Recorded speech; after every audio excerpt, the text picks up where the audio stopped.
Every one of us has been in a group or a team setting before and encountered frustration when, for various reasons, the success of the team breaks down.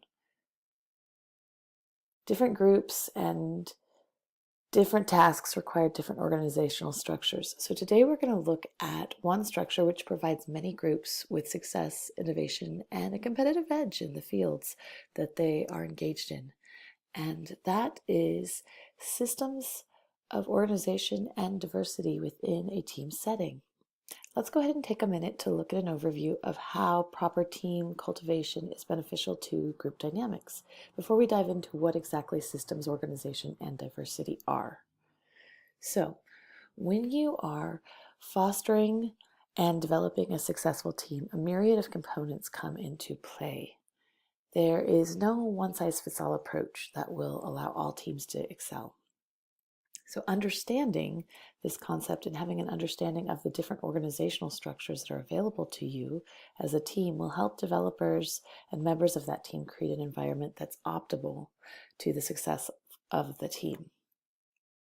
So today this presentation is going to discuss one of those organizational structures, systems theory and diversity.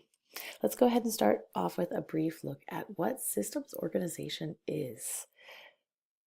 Systems organization is frequently compared to organic matter and living organisms because of this.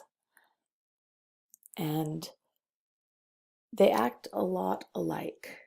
Professor Eric Embry of BYU of Idaho says that systems are interconnected groups of structures or organisms that all serve a common purpose.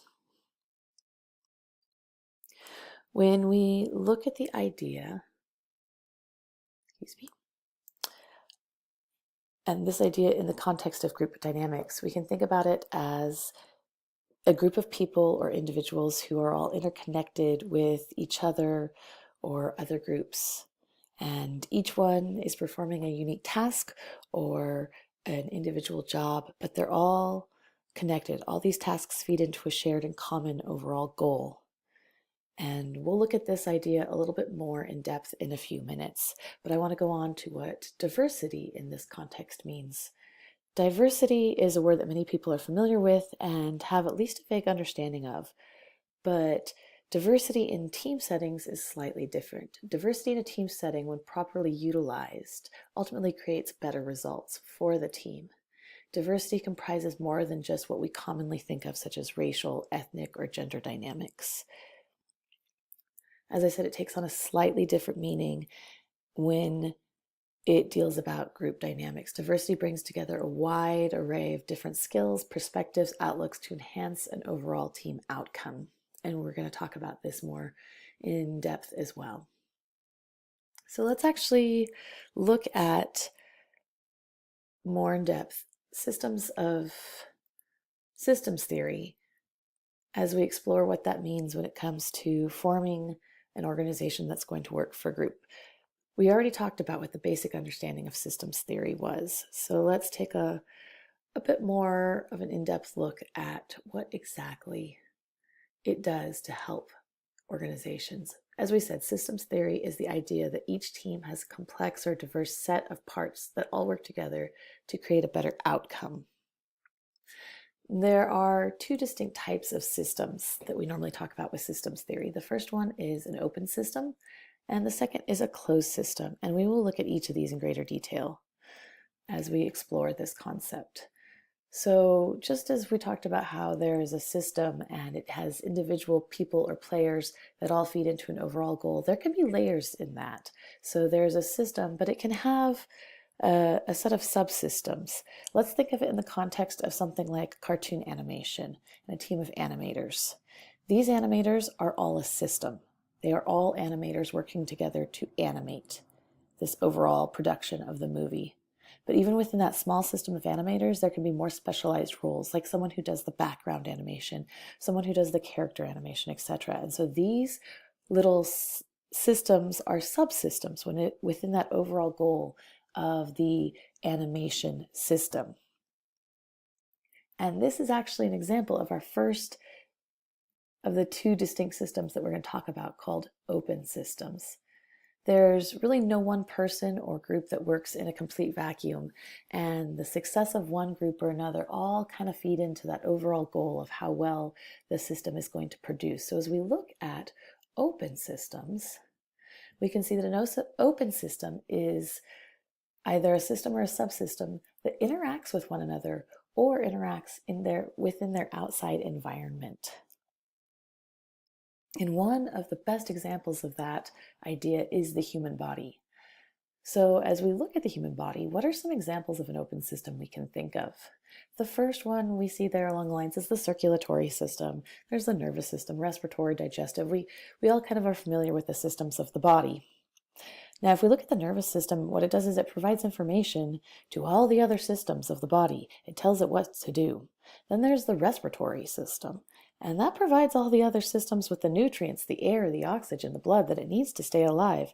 But it can't do that without input from the nervous system telling it through those electrical impulses what to do. So they rely on each other. And together they're going to work together to create, with the other systems, overall output of the human body as one full system. Without any one of those systems, they can't work optimally or really possibly even at all.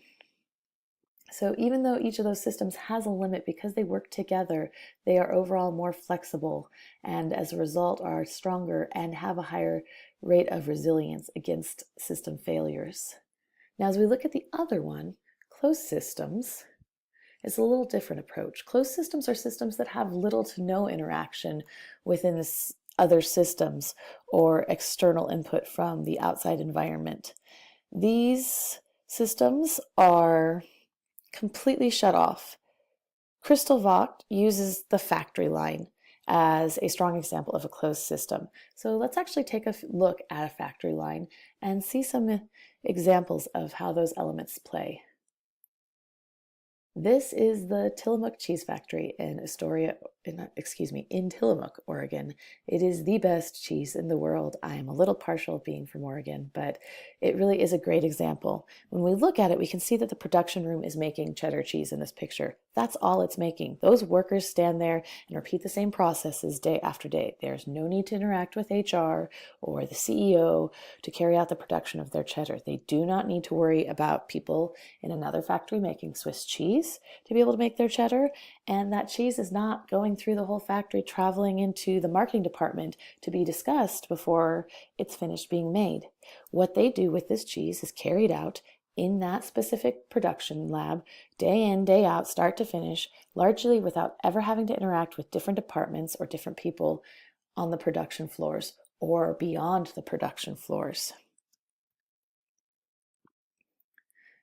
And while closed systems have their places that tend to work well, like this production line, by and large, closed systems are highly structured, as we talked about, and so they do not allow for great diversity or innovation within their system. And so this can increase potential for stagnation over time and failure if those systems break down, which is why it's important to integrate concepts like diversity into our systems. What is diversity? We talked a little bit about it, but let's take a deeper look. So if we talk about the Harvard Managed Mentor, it talks about diversity in a slightly different context than what we're used to. It talks about diversity as a group of people with different skill sets, backgrounds, experiences being brought together to create a stronger, more accessible group dynamic, generally in an open system dynamic. And multiple studies, including the 2015 McKinsey report, shows that diversity generally produces stronger group outcomes. Diversity can come in all different forms, like we talked about: gender, racial, ethnic, educational, geographical, skill sets, positional. When we're considering diversity in these team settings, aspects of diversity that aren't things like physical representations or ethnic makeups are also sometimes referred to as intellectual diversity. Those generally cover the non-physical diversity, such as educational skills, positional, perspective differences. So you may hear that term, and it really just means those things that don't comprise the physical differences between people. So let's look exactly at why diversity is important in systems operations. Why? Why is it important? The first thing is that diversity begets diversity. Diverse people are drawn to one another and the opportunity to create less homogeneous systems and outcomes. Diversity is competitively attractive. In a morning edition interview on NPR between host David Green and scientist correspondent Shankar Ventantam, the two discussed the growth of diversity in grouping. Looking at specifically the context of academic research groups, they found that the more heterogeneous the research group, the more ethnic and geographically heterogeneous that is, the more the papers ended up getting cited in other work. This is likely because there was more diverse groups to provide more diverse and flushed out arguments in the paper when it was presented. And the inverse was true of homogeneous research groups, that they were frequently cited less. So just as diversity grows diversity, it is attractive. The Harvard Manage Mentor also mentions that diverse groups have stronger potential for attracting and retaining unique individuals who are not interested in the limitations of homogeny, and so they look for those groups that foster inclusion. And because of this unique attraction, we find that herd mentality is minimalized. Unique and diverse groups challenge those perceptions that are easy to balance with the status quo.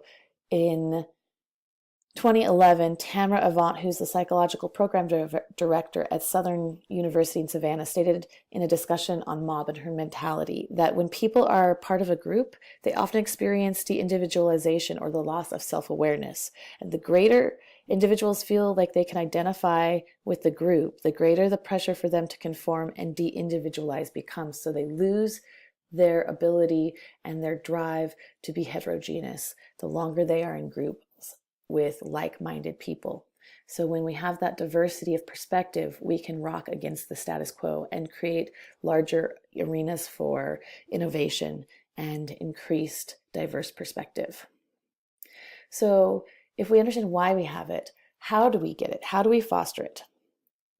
In the Harvard Business Review, David Rock and Heidi Grant outline some ways that diversity promotes positive group outcomes and how we can foster that positive outcome. The first thing they talked about was that people in these diverse groups focus more on facts in their discussions. And this was in 2016. They state in their findings that people from diverse backgrounds might actually alter the behavior of the group's social majority in ways that lead to improved and more accurate group thinking. So basically, studies show that diverse groups ask more fact-based questions than homogeneous groups. The second thing they found that supported this was that they process those facts more carefully. They go on to say greater diversity also may allow for changes in the way the entire group digests information needed to make the best decisions. Studies found that diverse groups basically challenge more of that information that's presented to them rather than just accepting it as factual. So let's look at the last thing. What she actually found was that they're also more innovative. They go on to argue that one of the best ways to boost team capacity to transform themselves and their output may involve hiring more women and culturally diverse team members. So, repeated studies have shown the direct ties between the radical innovation in groups and their level of diversity. The takeaway from this is that the more diverse a group is, the team production and innovation are likely to be higher because the team members are more critical of the input and how it is processed. In other words, you're more likely to get radical innovation and new ideas around, say, a running shoe design when you involve a professional runner, an orthopedic specialist, and a longtime shoe designer, as well as specialist suppliers, all of whom bring these specialized and unique perspectives they have to the project table, rather than, say, if you just employed a group of longtime leisure shoe designers, all of whom are comfortable in the assumptions they already have about shoemaking. So what does this mean for practical application? We're going to watch a short clip from University of Pennsylvania diversity implementation video, and they're going to give us some ideas of how to actually implement these ideas into a team as you approach new concepts of diversity. Let's take a look.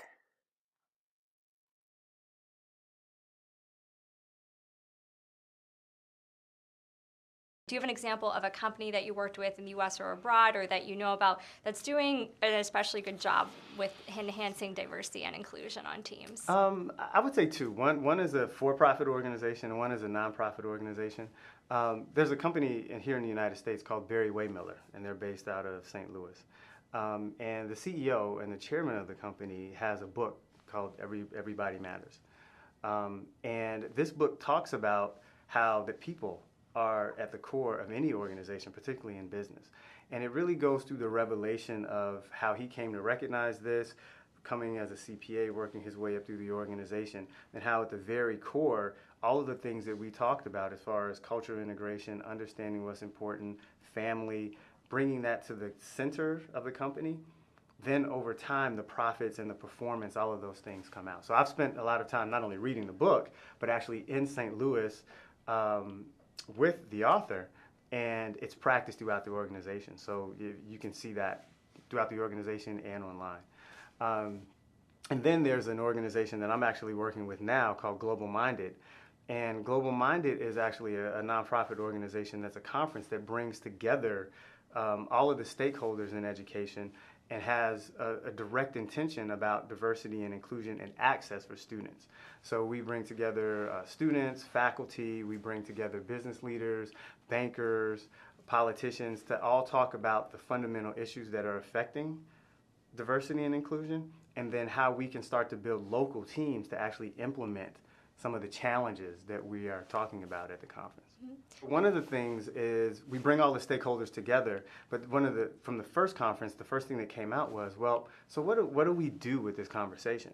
So the students actually put together kind of a incubator, if you will, where they actually have a startup pitch about ways to do this at a local school. And so what they were able to do is actually take that model, go back to University of Colorado, Denver, go back to University of Colorado, Boulder, and say, here are some of the challenges that we see with advising, right?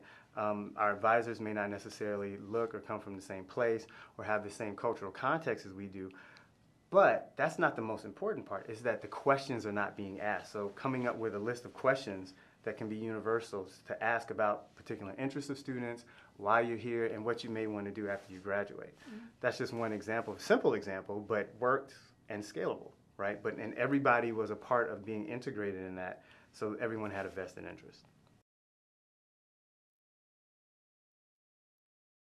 That's a great video. So let's go ahead and take a look at some of the suggestions that they had and how they apply them to this group dynamic.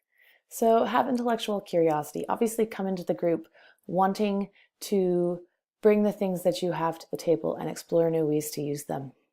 Have a desire to learn things, new things. Don't bring in just your perspectives and say that's good, but bring in the willingness and openness to learn as well. And give more of yourself and meet in the middle. So again, it's looking at the compromise between those two things and saying there's a middle ground and we can find the optimal outcome by bringing those things in and working to create that middle ground. And develop relationships. Really get the buy-in, which is something we'll talk about in just a minute, of what it is to get to know these people, get to value the things they're bringing to the table and have them be important to the group. But do it with intentionality. Don't just do it because it's nice, but look at it from how can we understand this in a way that makes our common goal better. Great ideas. And just like these things are great ideas, and they can build into this idea of complex, wonderful, optimal systems, the reality is sometimes all these things can also be messy. So just as diverse people can bring in these innovations, they can also bring in sometimes chaos and contention when they're not properly managed. So what do you do to overcome diversity challenges in a group setting? Too often it's the lack of communal vision and the structure that can lead to these diversity issues and struggles. So we're going to take a look at a few things that can help. Nadia Al-Said, the founder of Simply Sociable, suggests 8 simple things you can do to build stronger teams through diversity. The first one is establish structure. You need to create a place for diversity. We talked about the different organizational structures that happen, and you need to find one that works for you. Some are more prone to being diverse friendly than others. But today we're looking at the systems organization. So we're talking about those open systems that allow for building better networks. You need to be open to bringing in new ideas, everything from resources to mentorships to education to help foster inclusivity and cohesion. But with that, you have to have clear policies. You can't win the game if you don't know the game you're playing. So clear rules allow for everyone to understand how the group works and to allow for safety and inclusivity and mutual respect and to get that buy-in. Buy-in is where the more the people believe in the team and the goals that it has, the more they'll be willing to invest. And so through communication and fostering understanding of those special things which people bring to the group, you're going to want to buy into that because you're going to believe in it. But to do that, you got to be fair. You have to offer incentives and ideas and compensation to people to be fair. Don't offer benefits that only help some group members but not others. Don't do things that are going to cause unfair burden to some group members but not others. And the way you go about fixing that is through accommodation. You have to frequently look at these two things paired hand in hand. Diverse groups will have diverse needs. So try to do everything in your power to meet the needs of all the teammates. And that means that sometimes you're going to have to make concessions between people to make things a little easier on others or pick up the load for another person. And like we talked about before, welcome those differences. It's not simply enough to be like, oh, this is a great group with a lot of different ideas. You need to look at how these things are different and how they speak differently to the group and the real goals that you can seek out of these differences so that they bring new and innovative approaches and ideas and perspectives to the table. And that talks about that intentionality that he discussed in the video. Have intentionality in doing this. Look at how you can do that to meet the goal. And you have to have a goal. You have to have a clear, measurable goal so that everyone on the team knows what they're working towards. Establish that goal. And in setting this up, you can help the transition for your team from that divergent thinking that happens to the convergent thinking, from the great ideas to a clear path and a measurable rate of success. So those are the ideas of diversity that really help feed into the systems theory. As we wrap this all up, let's kind of review all this and bring it all back into center. There are a lot of different organizational structures out there, and team dynamics come into play for what kind is best. We looked at systems theory today, which allows for a lot of resilience and a lot of innovation. Professor Embry of BYU called it the systems theory, which is a system of interconnected groups or structures that all serve a common purpose. They feed into a common goal. And in that, there are open systems and closed systems. Both serve a purpose, but we found that the open system tends to be more innovative. It allows for interaction between the groups and the external environment, which fosters diversity. And diversity is an important part of systems theory because it promotes competitive teams and ideas and brings in innovation. It's going to have a better optimal outcome for the group. And when we look at diversity, remember, it's not what we generally think of as like skin color, ethnic, gender backgrounds.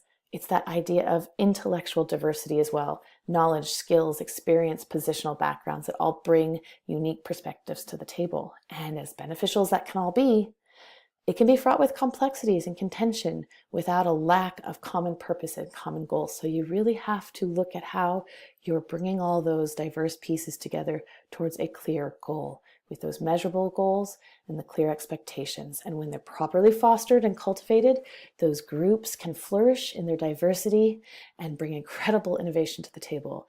They can be assisting and complementing the resilient and flexible nature of the systems operation so that you have a fantastic group dynamic. Thank you so much. I hope you learned a lot from this presentation.